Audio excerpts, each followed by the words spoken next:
Majú za sebou ďalšie dve podujatia v poľskej Poznani a českom Moste. Začal sa tam už aj šampionát vo vytrvalostných pretekoch.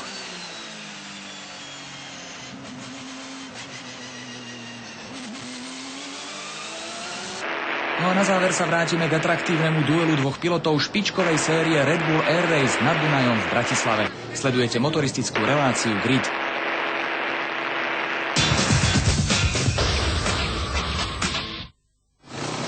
Majstrovstvá Slovenskej republiky v motokrose vo Filiakovských Kľačanoch boli v poradí tretím podujatím tohto seriálu. Po Mijave a Lovčici zavítali nadšenci motokrosu práve do tejto dediny v blízkosti Lučenca. Trať dlhá 2200 metrov s prevýšením 38 metrov, na ktorej sa jazdí v protismere hodinových ručičiek, privítala 78 jazdcov v 4 kategóriách. Najviac pozornosti pútali prvé dve z nich, a to MX1 a MX2.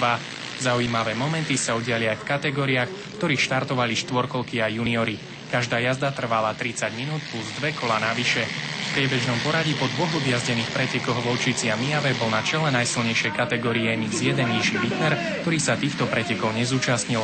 Favoritom na víťazstvo bol aj Andrej Bilčík, ktorý figuroval na druhej pozícii v priebežnom poradí. Po zranení sa vrátil aj Tomáš Bučenec.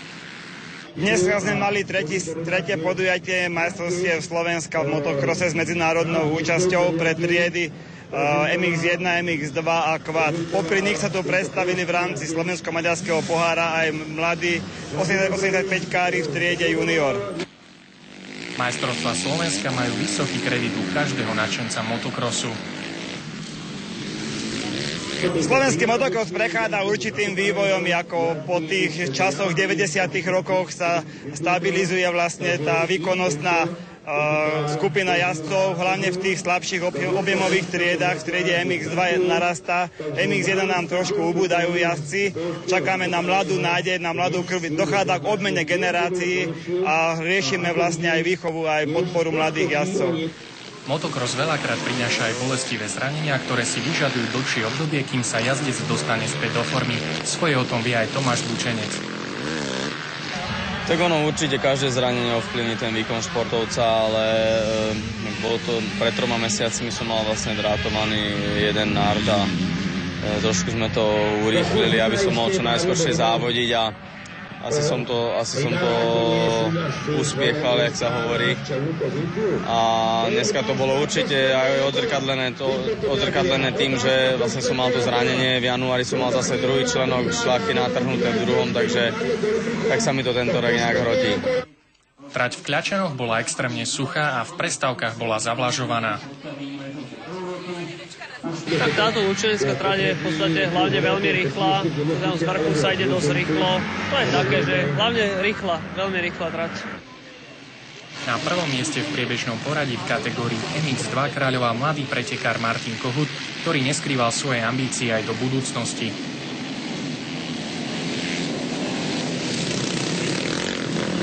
Tak uvidíme, či Slovensko pôjde na motokros národov, alebo nie. A ešte mám vlastne 2 české majstraky, čo je pre mňa prvoradé, takže uvidím. V kategórii MX2, ako to vypadalo popoludní počas dnešného dňa?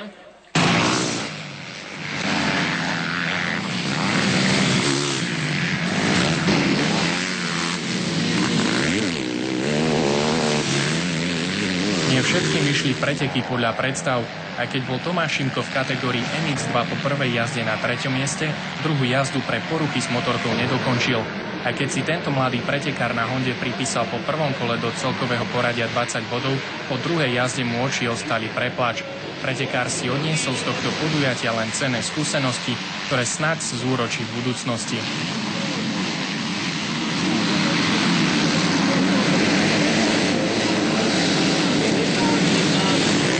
Som strašne sklamaný kvôli mojej motorke, ktorá v prvej jazde mi strašne prevodovkami vadila, proste stále mi vyskakovali rýchlosti.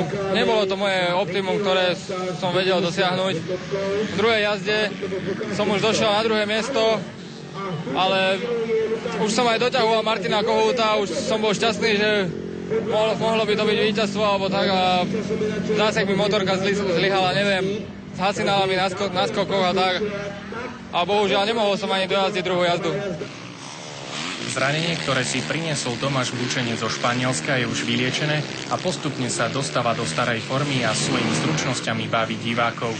Mal som problémy trošku s motocyklom, ono sa to nejak vyverbilo cez tú rozjazdu, vlastne ku koncu to úplne prestávalo fungovať, tak som radšej spomalil, aby som došiel aspoň na druhom mieste a neviem, tú druhú rozjazdu nejak mi to nesadlo a už od začiatku, od štartu som odštartoval asi na 5. mieste, dostal som sa síce na druhé miesto, hneď aj na prvé, ale potom začalo sa mi to trošku zhoršovať, no a nejak okolnosti všetky sa dali dokopy a druhé miesto je tiež pekné, ale prehra, no.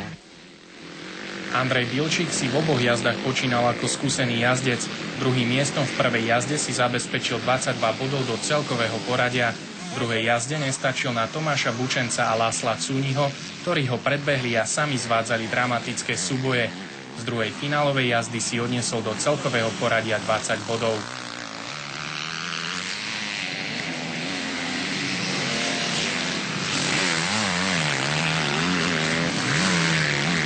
Tak pretek bol dobrý, v podstate skončil som na takom mieste, na ktorom som mal, na viacej som nemal. Tomáš Bučenec bol jasne lepší dneska, som spokojný. Mimo boja, to znamená, že Martin Lakomý je už samozrejme startovista. Martin Kohluk je už celý, Motorka išla bez problémov, všetko bolo v poriadku. Trošku slabšie štarty som mal v obidvoch jazdách, ale potom sa tak uklonil a bolo to dobré. Vyššia výkonnostná kategória prináša aj nové očakávania a snahu presadiť sa v nabitej konkurencii. Svoje o tom vie aj Tomáš Bučenec, ktorý by po titule v nižšej kategórii rád zaznamenal celkové víťazstvo aj v tej najvyššej.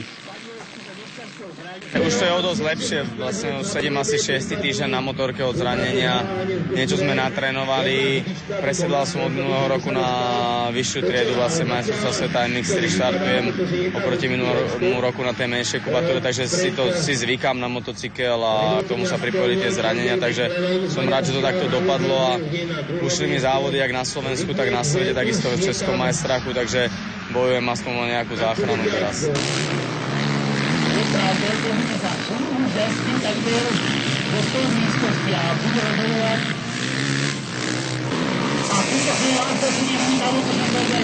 Určite nemám rád nejaké extrémne blato, ale vôbec nemám rád ani takéto sucho, čím sa dosť tomu prispievajú aj tie štvorkolky, čo s nami jazdia.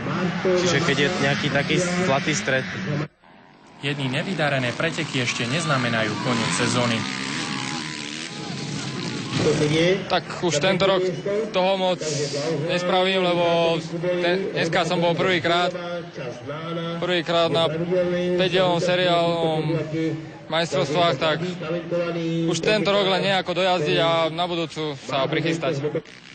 Preteky priniesli mnohé dramatické momenty a vedúci jazdci bavili svojimi kúskami prizerajúcich sa divákov.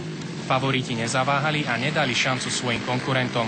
Snahu nemožno uprieť ani jednému z pretekárov. Podujatie vo Filiakovských Kľačanoch ukázalo, že motokros na Slovensku má budúcnosť a nie je to záľuba len obmedzeného počtu ľudí.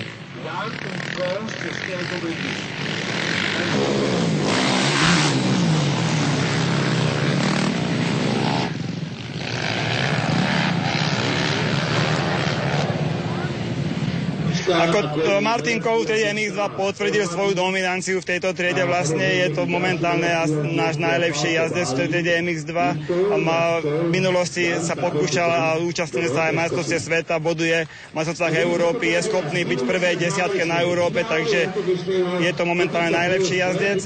A v druhej triede v MX1 Tomáš Bučenec je starý harcovník ostrelaný, ktorý vlastne už jazdí roky, je vyjazdený a takisto dneska tu vyhral vlastne a potvrdil, že je vlastne na domácej stene ako favoritom číslo 1.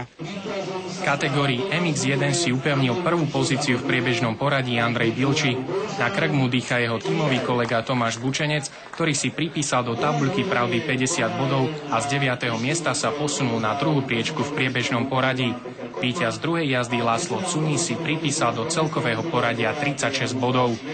V MX2 je na čele po 3 podujatiach Martin Kohut pred maďarskými pretekármi Svobodom a Décim.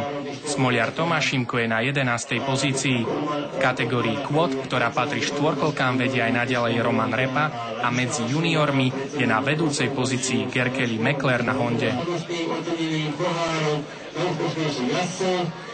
Žitula želáme